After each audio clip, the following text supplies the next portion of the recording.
Boa tarde, queridos alunos da Faculdade Adventista da Bahia. Eu sou a Marília Castelo Branco, presidente e fundadora da Associação Síndrome do Amor, aqui de Ribeirão Preto. E eu fui convidada pela Valéria para contar um pouquinho da minha história com a Síndrome de Edwards. Eu inicio parabenizando a vocês pela escolha do assunto, do tema, porque a Síndrome de Edwards é bastante recorrente no Brasil, ela já nem é considerada uma doença tão rara. E as dúvidas em relação a ela são muito grandes, até em relação aos próprios médicos. As famílias acabam conhecendo melhor da doença do que os profissionais de saúde.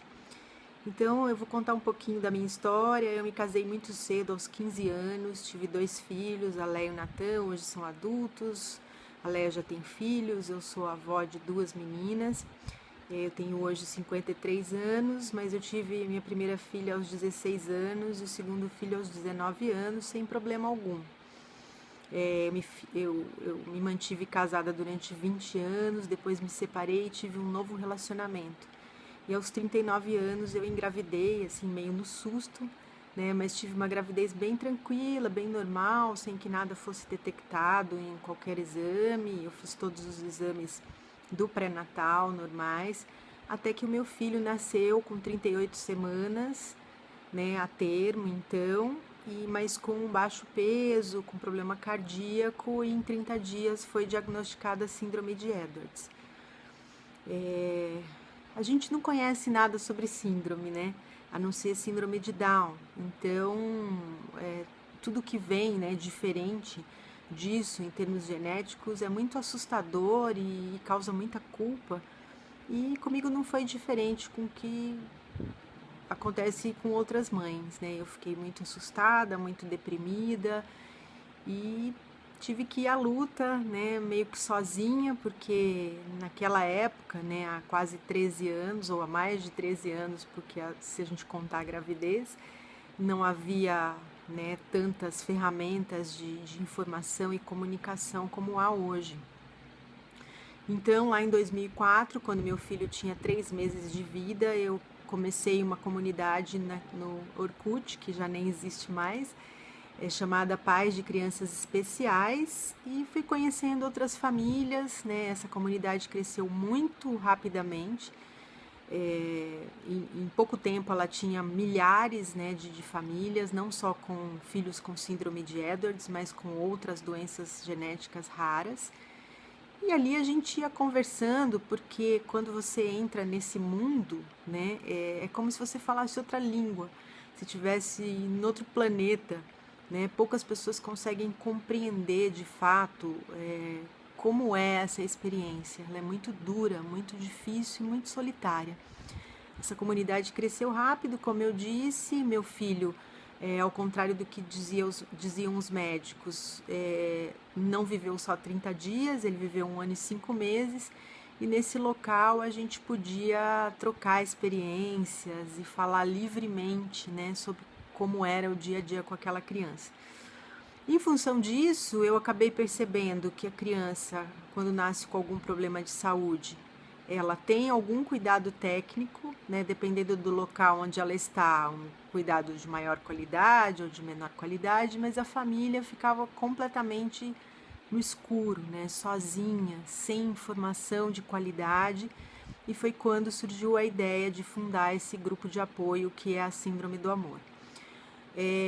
Como vocês estão estudando sobre a síndrome de Edwards, eu acho que o mais interessante agora seria contar um pouco da nossa experiência prática, ressaltando que nós não somos uma entidade ligada à saúde, mas nós temos 1.130 famílias cadastradas, um pouco mais da metade delas são famílias com filhos com a síndrome de Edwards. Então, tem algumas dúvidas que surgem sempre, São as perguntas mais frequentes, mais comuns. A primeira delas é se a síndrome de Edwards tem realmente a ver com a idade da mãe. Sim e não, porque nós mulheres nascemos com todos os nossos óvulos, prontos. eles não vão se refazendo ou se fazendo ao longo da vida, eles nascem com a gente e a gente vai utilizando, né, um a cada mês depois da primeira menstruação. E os mesmos óvulos que eu tenho hoje com 53 anos eram os que eu tinha lá quando eu nasci, bebezinho, né? E os óvulos vão envelhecendo.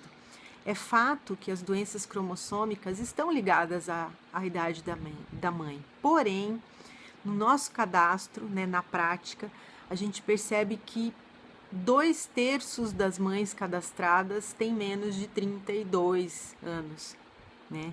Que é considerada uma mãe jovem.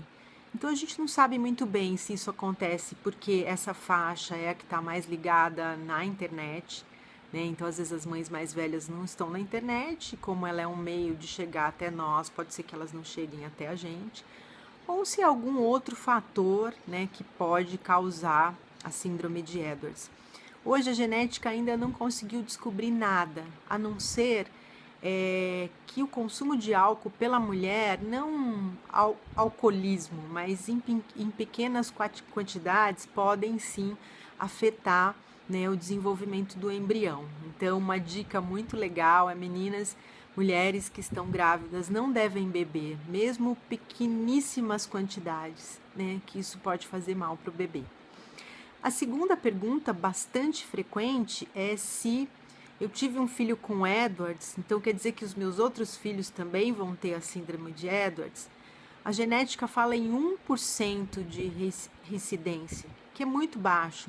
Na nossa experiência, nós já acompanhamos dezenas de famílias que tiveram filhos antes ou depois da criança que nasceu com Edwards e nunca vimos a síndrome se repetir. É muito legal a gente separar o que é genético do que é hereditário. Existem doenças genéticas que são hereditárias, né? A gente carrega, né, essa doença no nosso DNA e pode ser que ela passe para outro membro da família, para um filho, pode ser que um irmão tenha, enfim, ou que alguém já teve lá atrás, avó, bisavô, tataravô. Mas no caso da síndrome de Edwards, não, ela é considerada um acidente genético.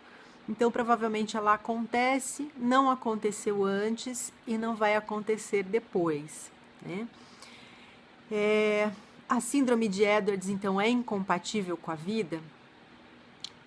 Isso também é bastante polêmico. Nós temos no Brasil, né, adultos com mais de 25 anos com a síndrome de Edwards na sua forma livre, isso é, todas as células contendo um cromossomo a mais, e que vivem, né? E a família está bem adaptada e feliz com seu filho. Então é muito difícil a gente avaliar como vai ser o andamento da vida com um bebê com Edwards. A gente vê bebês que nascem com uma saúde legal e que vivem pouco tempo. A gente vê bebês que nascem com grandes complicações que conseguem viver mais. É fato que a criança que não tem problemas cardíacos tem uma chance maior de sobrevida, mas o termo incompatível com a vida para alguém que está vivo, né, já é polêmico, né? Incompatível com que vida, né? Então essas são as 3 maiores dúvidas que as famílias trazem.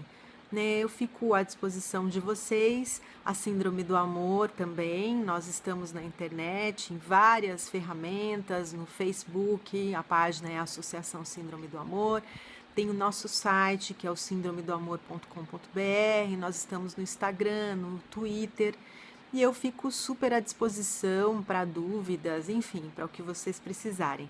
Vocês podem me encontrar pelo WhatsApp, pelo e-mail, síndromedoamor@gmail.com. Eu espero que essa seja uma experiência rica para vocês. Hoje eu confesso que eu conheço pouco sobre a síndrome de Edwards, porque na minha experiência eu percebi que o mais importante, né, da vinda do meu filho era o respeito pelo jeito que ele era, né? Era o amor incondicional, independente do fato dele se tornar uma criança que brincasse, que dissesse mamãe, que produzisse, que tivesse filhos, né? Então, conhecer esse amor foi uma experiência muito importante na minha vida E o meu trabalho todo está no conceito que diz que tudo é a nossa forma de olhar, né? Eu agradeço muito ao universo, a Deus, por ter me feito ver o meu filho da forma correta, né? Por isso ele não me trouxe nenhum tipo de tristeza, nenhum tipo de trauma.